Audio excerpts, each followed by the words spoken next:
उत्तर प्रदेश में एक पियोन की जॉब के लिए जिसका मिनिमम क्वालिफिकेशन क्राइटेरिया बस 5th क्लास है, उस जॉब के लिए 50,000 ग्रेजुएट्स, 28,000 पोस्ट ग्रेजुएट्स और 3,700 PhD होल्डर्स अप्लाई करते हैं।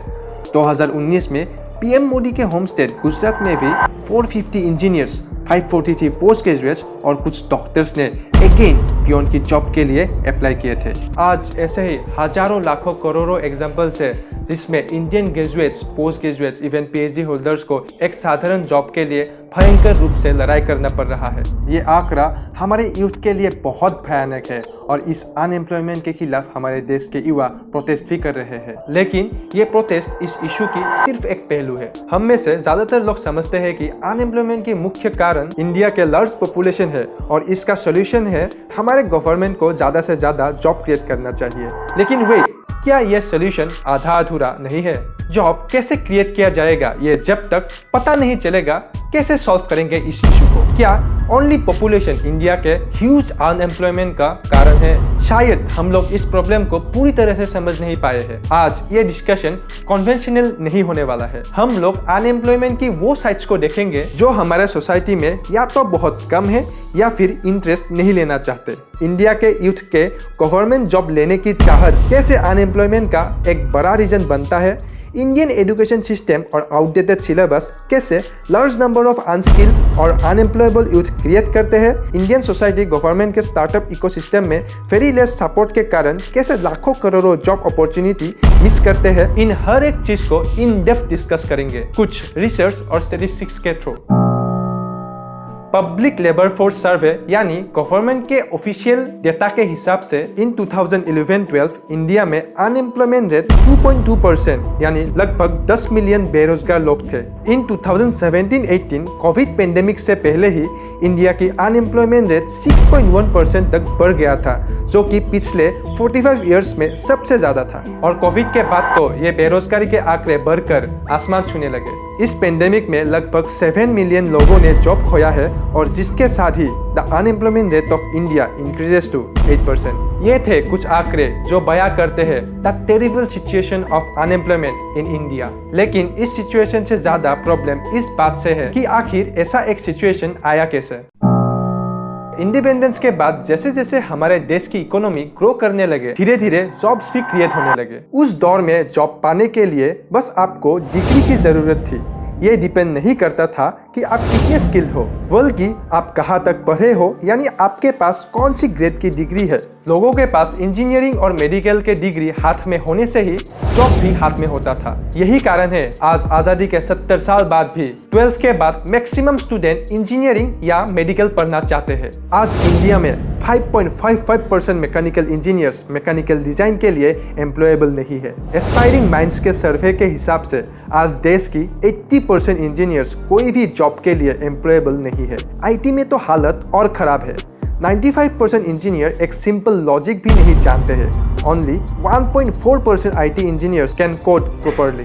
आज देश में ग्रेजुएट्स और पोस्ट ग्रेजुएट तो बहुत है, लेकिन उनमें से ज्यादातर में रिक्वायर्ड स्किल सेट ही नहीं है। दूसरी ओर जैसे ही प्राइवेट कंपनीज देश में बढ़ रहा है, मार्केट में ओनली स्किल एम्प्लॉइज की ही जरूरत है। यही कारण है एक ह्यूज इंडियन यूथ पॉपुलेशन को जॉब ही नहीं मिलता है, चाहे जितना भी डिग्रीज हो उनके पास। इंडिया में लोग गवर्नमेंट जॉब कितना ज्यादा पसंद करते हैं, आप इस बात का अंदाजा इस बात से लगा सकते हैं कि हर साल हमारे देश में ओनली रेलवे डिपार्टमेंट में 90,000 पोस्ट के लिए 2.8 करोड़ इंडियंस अप्लाई करते हैं। वैकेंसी के मुकाबले कई गुना ज्यादा एप्लीकेंट होने के कारण एक एग्जाम को क्वालिफाई करने के लिए 2 से 6 साल तक एक ही सिलेबस को बार बार प्रिपेयर करना पड़ता है। उसके बाद भी बस कुछ ही परसेंटेज कैंडिडेट्स का सिलेक्शन होता है। अब सवाल ये आता है, क्या एग्जाम के लिए प्रिपेयर करना प्रोडक्टिव नहीं है? क्या बार बार एग्जाम के प्रिपरेशन से सेल्फ इंप्रूवमेंट नहीं होता है? ये थोड़ा कंट्रोवर्शियल टॉपिक है और आज हम लोग इसके मेरिट्स और डिमेरिट्स के बारे में बात नहीं करके बार बार कॉम्पिटिटिव एग्जाम के प्रिपरेशन कैसे अनएम्प्लॉयमेंट में इफेक्ट करते हैं इसको देखेंगे। क्योंकि हर साल लाखों करोड़ों इंडियंस यूथ ड्रॉप लेते हैं कॉम्पिटिटिव एग्जाम के प्रिपरेशन के लिए, उस टाइम ड्यूरेशन में इंडियन इकोनॉमी में इन बच्चों का योगदान ना के बराबर होते हैं। यानी उस टाइम इंटरवल में करोड़ों इंडियन यूथ्स अनएम्प्लॉयड रहते हैं। उसके कुछ सालों बाद जो स्टूडेंट्स प्रिपरेशन के बाद भी क्लियर नहीं कर पाते हैं, उनके लिए इम्पोर्टेंट पॉइंट ये है कि उनके उस फेस में कितना सेल्फ इम्प्रूवमेंट और स्किल डेवलपमेंट हुआ है। Unfortunately maximum government exams skill oriented नहीं है, यानी इन एग्जाम्स में generally aptitude, reasoning, vocabulary, capability check किया जाता है, जो करंट मार्केट डिमांडिंग स्किल्स में से नहीं है। दूसरी और प्रॉब्लम ये भी है, अगर इंडिया के इतने ह्यूज यूथ पॉपुलेशन का जॉब क्राइसिस अगर गवर्नमेंट जॉब क्रिएट करके खत्म करना है तो हर साल करोड़ों गवर्नमेंट जॉब्स क्रिएट करना पड़ेगा, जो इंडिया के करंट सिचुएशन के हिसाब से नेक्स्ट टू इम्पॉसिबल है। अगर मैं आपको पूछूं क्या आप जॉब क्रिएट कर सकते हो दूसरों के लिए, इस क्वेश्चन से बहुत सारे लोगों को ये पता लग गया होगा कि मैं स्टार्टअप के बारे में बात कर रहा हूँ। लेकिन there is a big but in our Indian society. आज भी मैक्सिमम इंडियंस ये सोचते हैं startup is risky and it is not practical.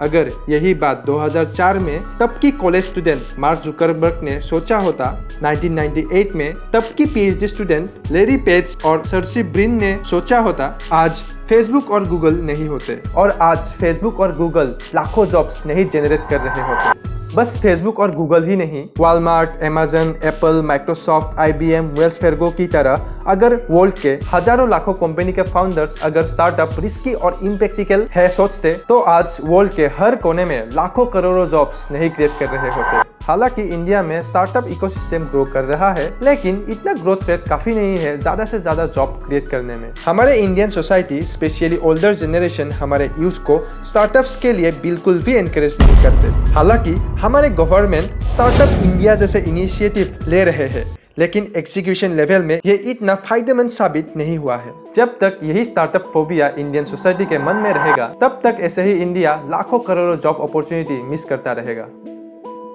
ऊपर जितने भी इशू डिस्कस किए गए उसको मैनेज करने के लिए गवर्नमेंट एक बड़ा फैक्टर है। हमारे गवर्नमेंट सेक्टर्स में अभी भी लाखों जॉब पोस्ट वैकेंट है और दिन ब दिन ये वैकेंसीज बढ़ रहा है, लेकिन हमारे सरकार कैपेबल ही नहीं है इस जॉब वैकेंसीज को पूरा करने में। करप्शन एक अनफॉर्चुनेट रीजन है गवर्नमेंट की इस नाकामयाबी के पीछे। करप्शन देश की इकोनॉमी को अपाहिज बना देता है, जिसके कारण गवर्नमेंट इन्वेस्टमेंट भी घट जाता है और अंत में सरकार इतना काबिल नहीं रहता कि ज्यादा से ज्यादा लोगों की सैलरी एक्सपेंडिचर को उठा पाए। यही कारण है वैकेंसी रहने के बाद भी गवर्नमेंट जॉब एप्लीकेशन नहीं लेता है। दूसरी ओर हमारे देश की बिजनेस पॉलिसी इतना स्मूथ और सिंपल नहीं है।